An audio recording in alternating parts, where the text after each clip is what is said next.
I hope everyone had a nice break, and welcome back to the end of the world. So as you know, World War III has started. The United States and Israel have started to attack Iran. And we are now in the 4th day of this war. And we can expect this war to last for many weeks, possibly also for many years. But I promise you that after this war is done, the world will never be the same again. So what we will do these next few weeks is use game theory and understand and analyze the geopolitical situation. And so I'm going to teach you the ideas, the theories, the techniques to understand the world around you and make predictions. And we can know if our analysis is correct because all this is happening in real time, and so we can test it against reality. All right, so let's go over some basic facts about what's happened so far. So in the early morning of Saturday in Tehran, the Israelis and Americans launched a decapitation strike against the Ayatollah Khamenei, who is the supreme leader of Iran. Now, there are arguments and disputes about as to what happened.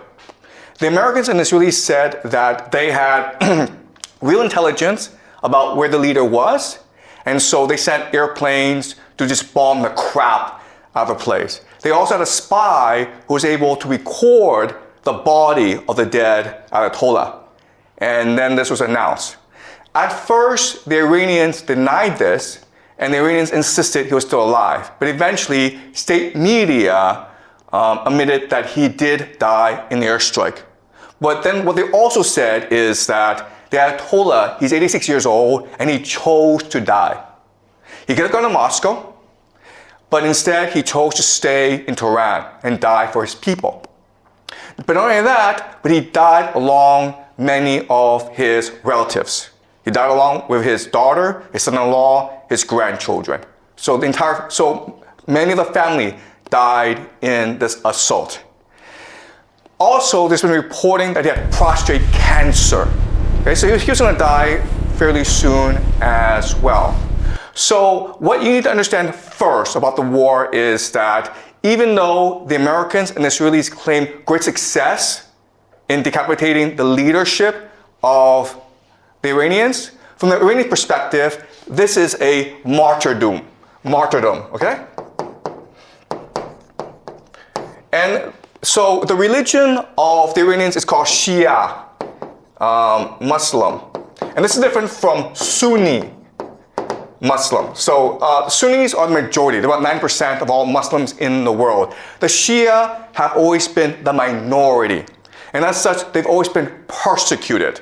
So in the Shia faith, the core value, the force that binds everyone together and gives them purpose and meaning in life, that galvanizes them into action, is the idea of martyrdom, which forces jihad. To sacrifice yourself for your religion, sacrifice yourself for the common good. So think of the death of Khamenei as a sacrifice, a self-sacrifice, in order to motivate the Iranians in this war, okay? So that's the first thing you need to understand. That for the Iranians, this is not a geopolitical war. This is not an economic war. This is not a war of resistance. This is a jihad. Okay? It's a war against the great Satan to avenge their leader. They will fight to the death.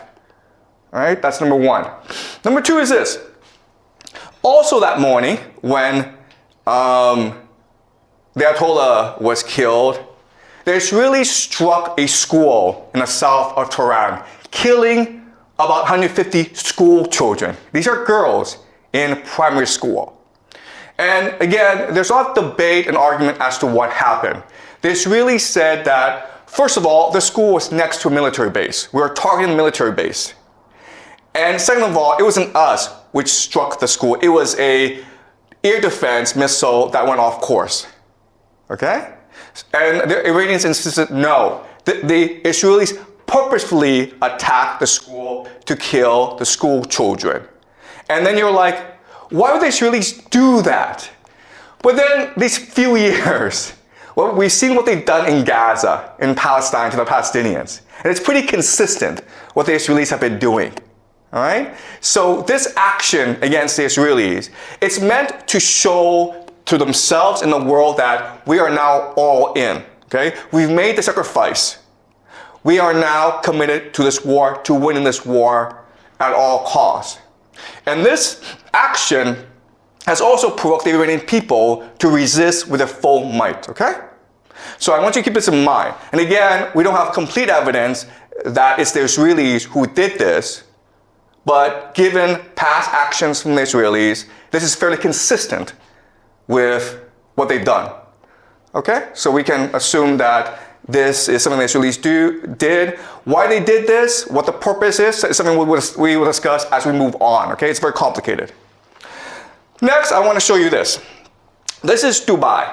And Dubai is considered one of the wealthiest, safest cities in the world.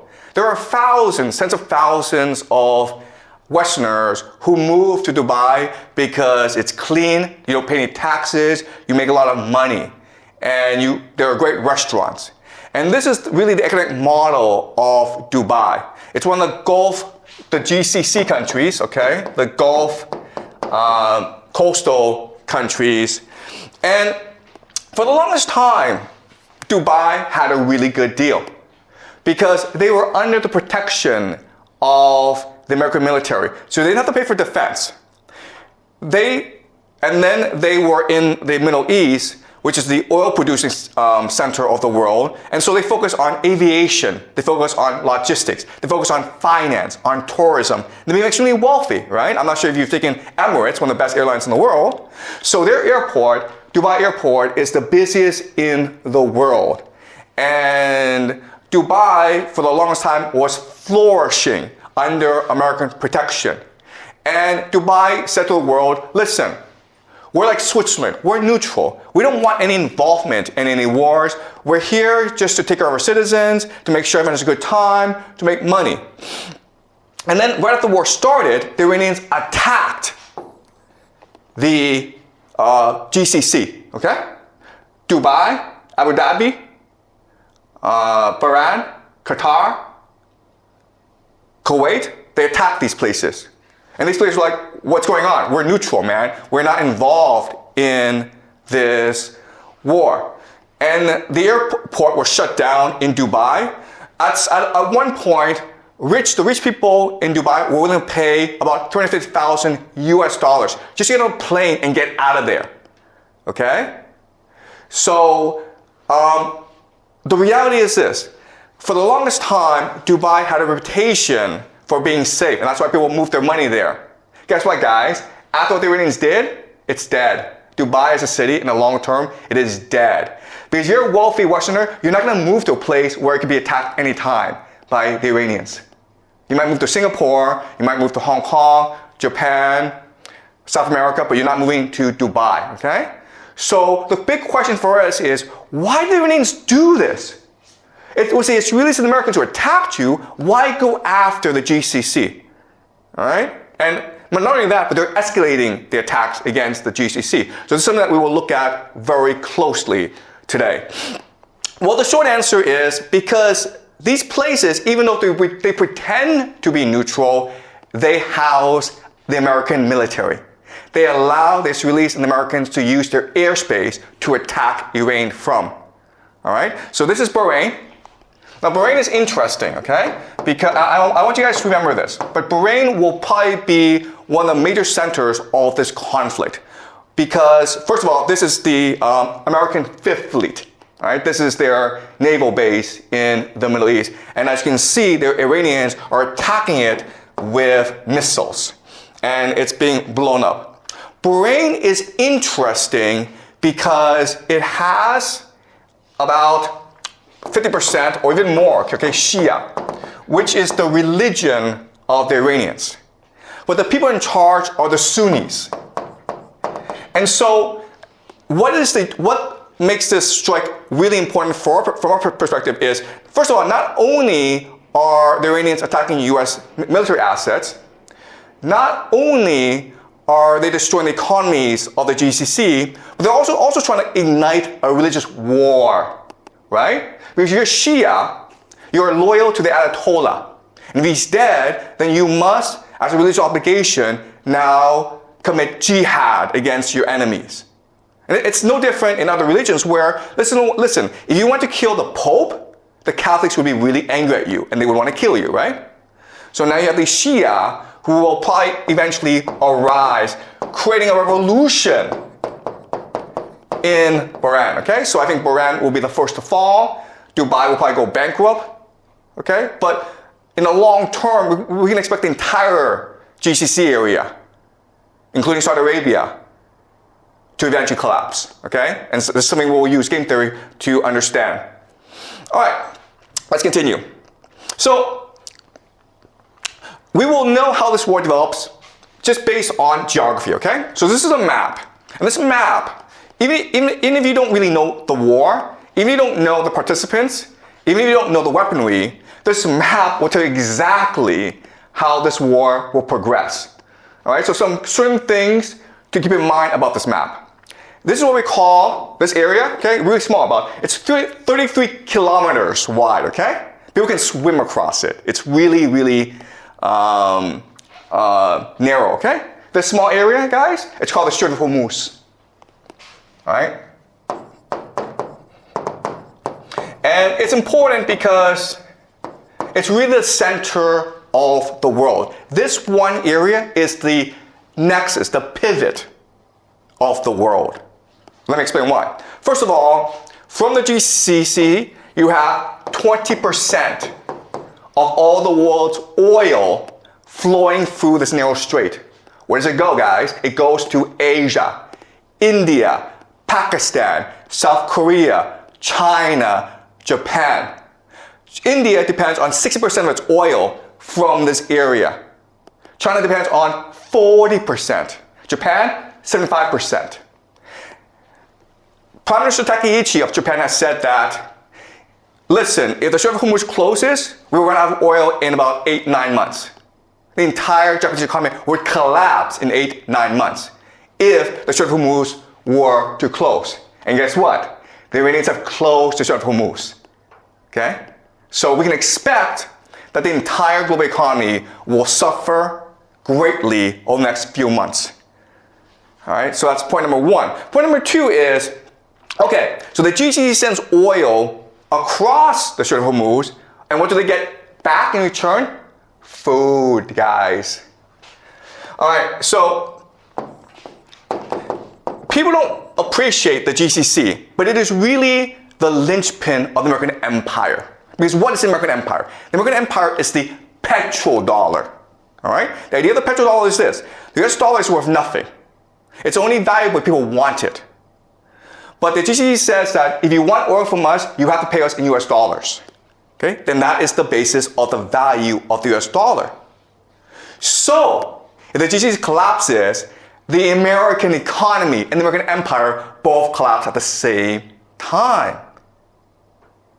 The problem, though, is that GCC is an artificial construct of empire. It does not exist naturally. Why? Because there's no food, there's no oil, no water. Okay, guys? No food, no water. So these cities are able to grow in the millions because of all these petrodollars flowing in. If you close off the Strait of Hormuz, there's no food coming in, right? They're all going to starve. How much food does the GCC get from overseas? 80%. 80% of all the food it consumes comes from overseas, that it imports. It does not grow by itself, it imports. All right?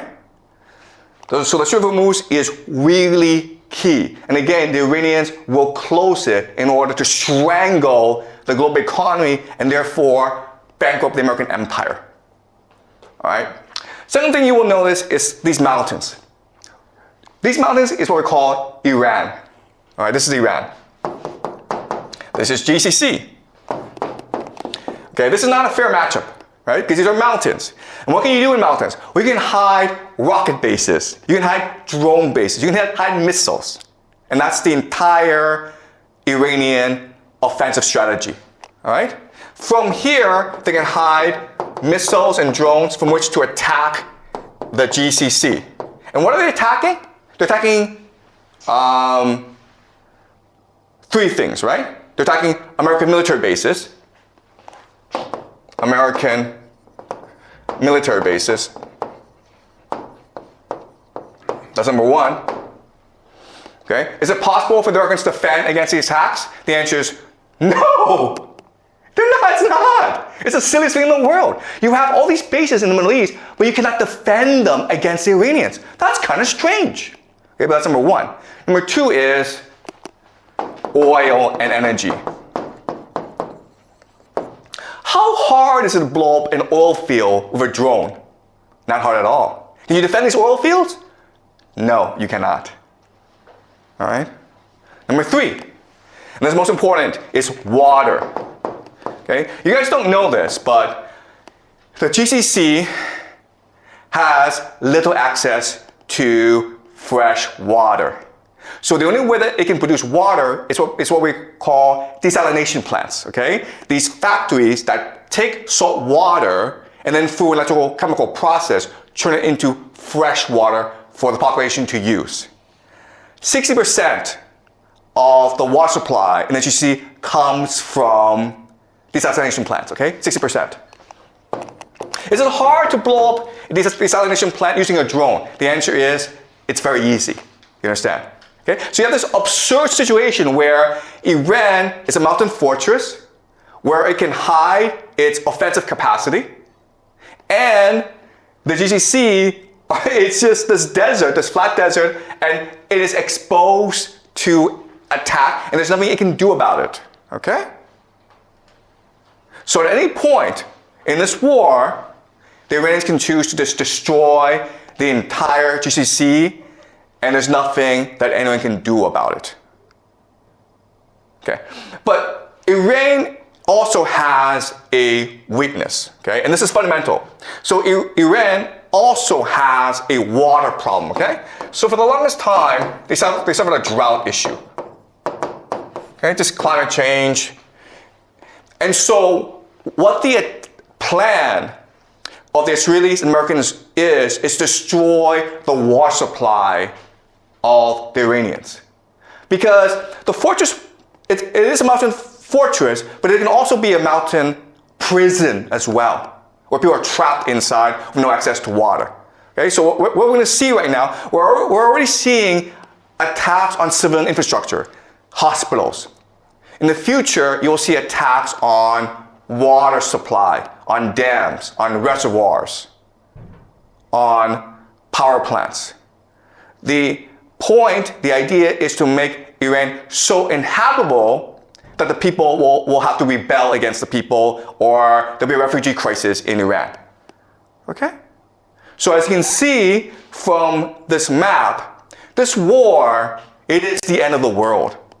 Okay? Both sides have the potential to destroy each other. And it's really a question of how far do they want to go. All right? We can also say this is almost a game of chicken. Okay? We can blow each other up. How far do you want to go? And the problem is this. The problem is that the Iranians are Shia, which believes in martyrdom. And you've killed the religious leader, the Ayatollah Khamenei. So they're willing to go very, very far. The GCC countries are Muslim, but they're materialistic. They love money. And also, most of the population are expatriates, foreigners. 90% of Dubai are foreigners. Guess what's going to happen if they suffer? They're going to run away. Okay? So this is not a fair matchup. The big question that people have is, first of all, are the Americans going to use ground troops? Because the only way that you can defeat Iran is by using ground troops, okay? That's a big question we will look at over the next few weeks. Will America send its army, 500,000, 2 million soldiers to topple the government? Okay, that's question number one. Question number two, nuclear weapons. If you're losing a war, would you choose to use nuclear weapons? Okay, that's another big question that we have, okay? Now, another big question that we have is who gets involved? Because this situation is so dire that Europe, okay, specifically Germany, France, and Britain are talking about entering this war. And guess what? If that happens, it is possible that Russia and China will also enter this war on the side of the Iranians. This is World War III, okay? Because of the importance of the Strait of Hormuz, because of the importance of the Middle East, everyone has to get involved at some point. And we're going to use game theory to really try to understand what's happening on the ground and where this could lead us. Okay? All right. You guys understand? All right. All right. Let's continue. Okay, so again, there are American bases all over the Middle East. And originally, these bases were established to protect them from basically their own people. Okay? These are monarchies that were imposed on these nations by the Anglo-American Empire, the British first, and then the Americans came to support these monarchies. And so they provide defense. But then you're like, wait a minute here. I mean, didn't we just say that these American bases can't actually defend these people, that they're exposed? And the answer is, yes, that's true. But remember, like, the American military was built during the Cold War. Okay? And the Cold War was a war between the Soviet Union and America. And so the Cold War was defined as something called MAD, mutually assured destruction, because both had nuclear weapons, okay? So they didn't really go to war against each other. And so in other words, these bases aren't really meant to defend these nations from other enemies. They're really meant to impose American authority in the Middle East, okay? And it's the idea of this. It's the idea that empire, it is really a image. It is a hallucination. It's just an idea. Empire is it's an aura of invincibility and invisibility, okay? If you fear it, then you obey it. But it's not really designed to fight a war, okay? And so that's why we have this absurd situation. And because there are so many bases in the GCC, that gives the Iranians the perfect pretext to attack them in order to destroy the GCC economy, which will destroy the American empire, right? All right, so this is how the war is shaping out, okay? So the red is the Israelis and the Americans. The yellow are the Iranians. And as you can see, the Iranians are attacking everywhere, primarily Israel, okay? But also, as you can see, a lot of focus on Bahrain and Qatar. And again, the intention is to destabilize the economy and the government. Okay? It's to try to get as much instability as possible. All right? Okay, and as you can see, the Americans and Israelis are focused on Tehran. And so the Americans and the Israelis use something we call shock and awe. And the very idea of shock and awe is you decapitate the enemy. If you cut off the head, the body will fall down, okay? The problem, though, is, again, the Iranians see this as a religious war. And so the Iranians have announced total war. Okay? And so what this means is that right now, command and control in Iran is decentralized.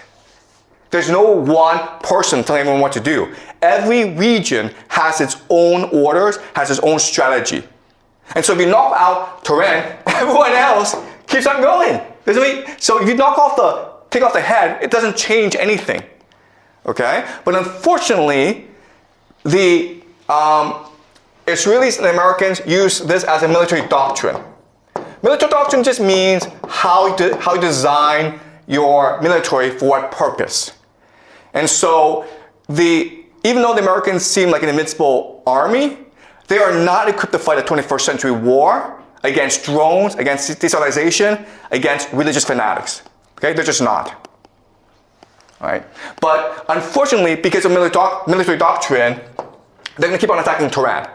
Now, the great irony of all this is that the Iranians who would be most supportive of you, of regime change, are actually in the cities because they are educated, they're progressive. The people who are most fundamentally against you, who will fight you to the death, are religious fanatics, the Shia militants, living in the rural areas. Okay? So this is a really silly thing where you are actually destroying those who will most likely support you, and you're leaving alone those who are most likely to commit jihad against you. All right? Any questions so far, guys? Are you clear? All right. So another idea that I want you guys to understand is the idea of asymmetry.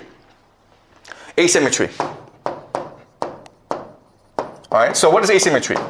Asymmetry means that the two sides are choosing to fight different wars using different techniques because one is much stronger than the other, okay? America is a great empire. It has unlimited resources. It has the USD. It controls the world, right? Iran is a country that has been under economic sanctions for the past 45 years. It's poor. Its technology is very limited, okay?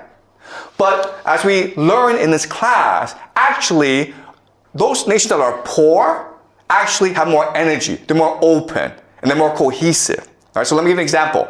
This is what we call the Shahad drones. Shahad drones. Each of these drones costs $50,000 at most, okay? At most. It can go as cheap as $35,000 US. But one of them is $50,000. As you can see, you can fit a lot of these drones to a truck that can go anywhere in Iran, and they can hide anywhere. All right? So the thing to understand is, first of all, these drones are cheap. They're easy to make. They make about 500 a day. Okay? And estimates are about there's 80,000 right now that the Iranians have. So they can go on for a long, long time. Okay? And one of these drones, again, can knock out a desalination plant. It can knock out an oil field. It can knock out a hotel. It can do a lot of damage. Okay? And it's easily transportable. You can hide it anywhere. You can use it from anywhere, okay? And that's what the Iranians are using as an offensive weapon. And how do the Americans defend against this? They use something called a THAAD, right? Right, guys? This is what they use. THAAD. THAAD stands for Thermal High Altitude Air Defense. And they also have like Patriot systems. There's a lot, okay? The thing that you need to know about the system is it's really expensive. This missile, guys, costs $1 million.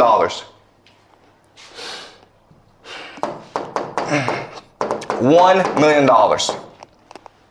So there's this $50,000 drone coming your way, and you throw a $1 million missile at it, okay? And often these missiles miss, so you have to throw 2 or 3 missiles at it, okay? So you're spending $2 to $3 million on each $50,000 that the Iranians spend. That's kind of silly. Second thing you'll notice is that this thing is really big and really slow. And therefore, you can't really move it around. Therefore, it's pretty easy for the Iranians to spot where this is and attack it. And then when these things blow up, that's a lot of money, guys. Okay? Then you're like, what? But this makes no sense. You know the Iranians have drones. They've had drones for like 10 years. You've also seen drones used in the Russia-Ukraine war to devastating effect. Why don't the Americans know this? Why did they prepare? Okay, and again, it has to do with military doctrine. Because military doctrine determines how you fight a war, it determines on your bureaucracy, and it determines how you spend your resources, okay? And unfortunately, the Americans are used to fighting something called the Cold War. right? In the Cold War, because you can actually fight the war, you can actually use kill each other because then people use nuclear weapons. The Cold War was about flexing. Flexing, okay? You see how big and powerful I am? Me! Okay? That's all it was. These weapon systems are designed to scare the crap out of you. They are designed to impress you. And as a result, they cost a lot of money, and they really don't do anything, all right? So that's the entire American military. It costs a lot, and it doesn't really do anything. And it's not resilient. It's not innovative. It's not open, all right? Also, the other thing I have to say this, okay, is if you look at the American military, it's corrupt. So this is really about corruption. So the Americans don't really care about winning a war. What they care about is spending as much money as possible because then they get a cut. It doesn't make sense. All right, and that's why the Americans are in the situation as they are. All right, let's continue. All right, so something that people don't really talk about, but you need to understand, it's the water issue in the GCC, in the Middle East, in Iran. All right, so this is a map of the world. And if you are light blue, Brazil, Canada, you have nothing to worry about because you have a lot of water, a lot of fresh water, very little population. All right? So 100% just means 100% water stress just means that you drink as much water as the environment produces. Okay? So you want to be below 100% to be sustainable. Ideally, you want to be at 10%, okay? If it goes above 100%, it means that you are drinking more water, using more water than the environment actually produces. Okay, so you're putting stress on the environment. So 20% is really bad, right? Because you're using twice as much water as the environment produces. Guess what, guys? Look at the Middle East, okay? Egypt. 6,420%. Saudi Arabia, 883%. All right? Bahrain, almost 4,000%. Dubai, 17,000%. All right? So water is a huge issue. Again, it doesn't matter if Iran kills American soldiers, destroys American military. It doesn't have to do that. All it has to do is destroy the desalination plants. And then the GCC is destroyed, okay? But it's also true that Iran has water issues. 72% is pretty bad, okay? So even though the Iranians could destroy the GCC much faster than the Americans could destroy Iran, Iran is still in trouble, okay? So let me give you an example of this. This is like, so this is another map that shows you the issue of water scarcity, okay? And it's just basically the Middle East, okay? Their biggest issue in the future is water, okay? And that's where the geopolitical tensions will arise in the future over water. India is also affected as well, okay? All right. All right. So, let's look at the map, guys. This is called Lake Urmia in northern Iran. It's the 6th largest saltwater lake in the world, or it used to be. Okay, this is what it was in 1984. This is the shallow, this is the deep, okay? You guys see that? It's really big, right? 20 years later, guys, this is what it looks like. There's no more water here. You can walk from here over to there, okay? There's some water over here, but it's shallow now. That's how serious the water issue is in Iran. And that's the weak point that the Americans and the Israelis will attack, all right? They want to make sure that Iran has no access to fresh water, which will cause devastation in their nation. Okay, that's strategy number 1. Strategy number 2 is this. This is a map of the different ethnic minorities in Iran. As you can see, it's a very diverse place. In the center are the Persians, but you also have 10 other groups as well. And in the borderlands, it's basically a different country, right? Like, these are basically different countries. And so these places have more common areas with their neighbors than they do with Iran. Okay, so the second weakness of Iran. The first is the water. The second is the ethnic makeup of the country.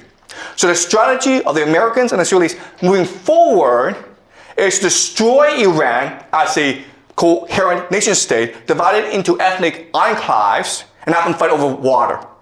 That is the grand plan of the Israelis and the Americans. Okay.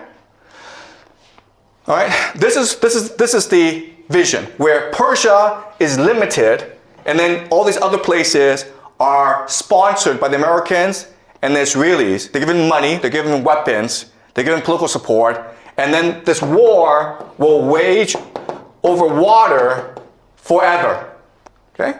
And this is how you destroy Iran and make sure Iran is no longer a viable threat to you.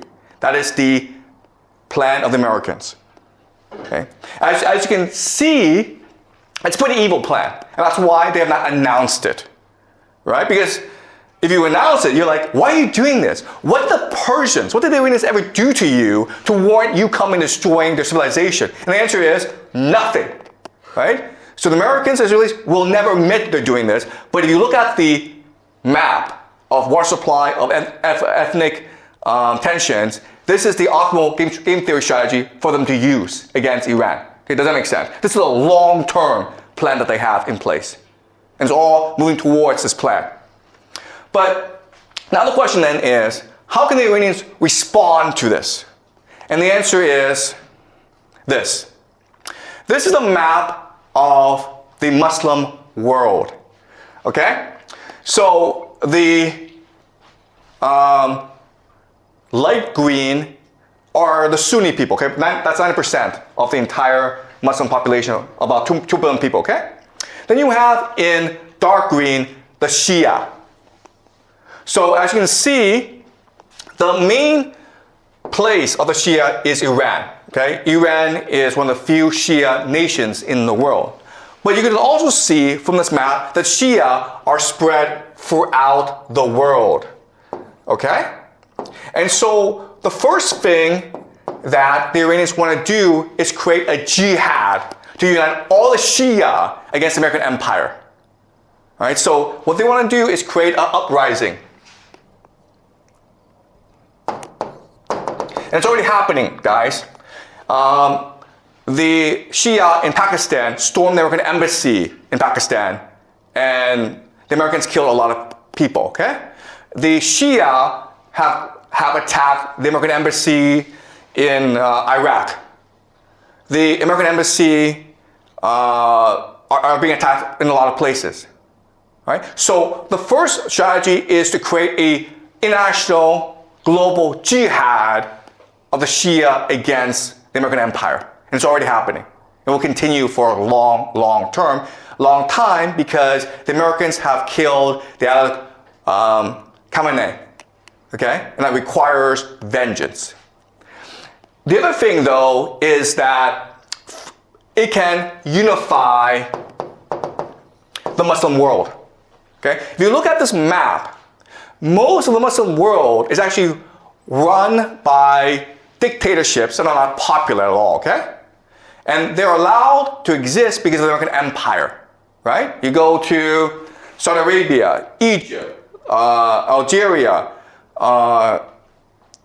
these places, they're all run by clients of the American empire, right? So if you rally the people who hate their governments and you overthrow them, then that makes Iran the leader of the Islamic world. Not just the Shia world, but the Islamic world. And this creates something called Pax Islamica. That is the end goal, guys. Okay? If you do that, then you don't have to worry about the Americans and the Israelis anymore. Right? So the Israeli game plan, the American game plan, is to fracture Iran into ethnic enclaves, and they'll fight over water for the rest of their lives, and they'll all die. The Iranian game plan is to create a religious war, a crusade, that unifies the Shia people, that overthrows the American Empire and establishes something called the Pax Islamica. All right? All right. So, again, the key is the GCC. All right? So the game plan is this. You have to destroy the GCC. Why? Because the GCC is the linchpin of the American Empire. So what the GCC does is this. It sells oil, and then for US dollars. Where does it put US dollars? It puts US dollars into the American stock market. All right? So this is investments of the UAE, okay, Saudi Arabia, and Kuwait into the US financial markets. As you can see, from 2012 up to today, it's been exploding. All right? Because the US financial markets is one of the safest places where you can put your money. The intention is this. The intention is, hey, if I cut off oil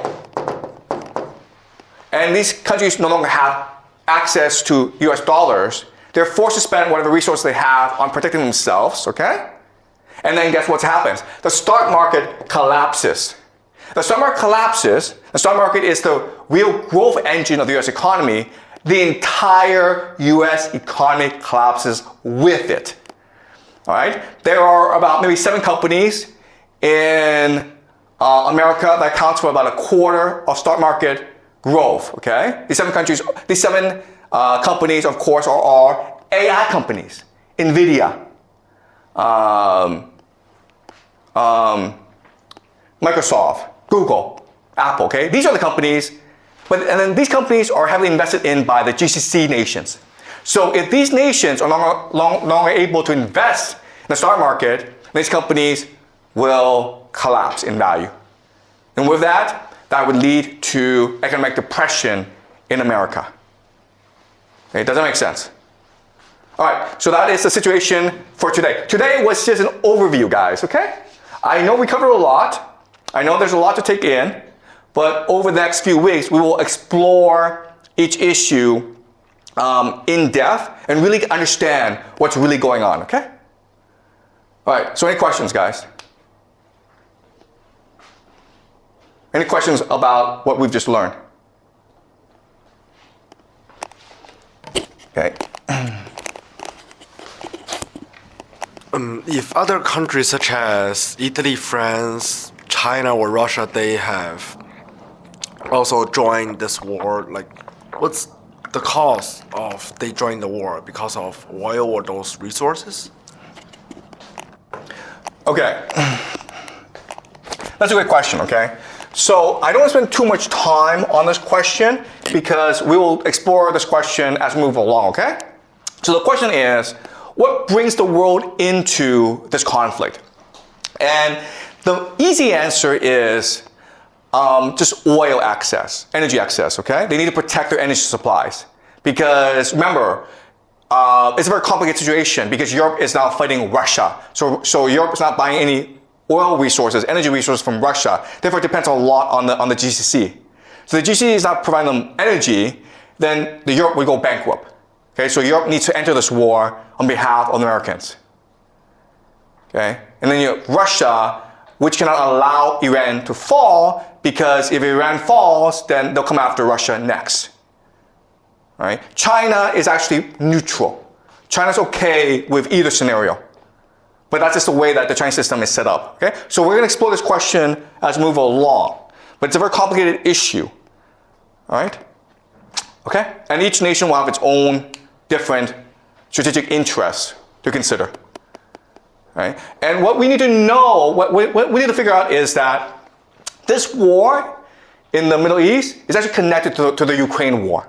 And then as we move along, I'll show you how these two things connect together. Okay? Any other questions, guys? Okay, great. So we'll continue this discussion on Thursday, okay?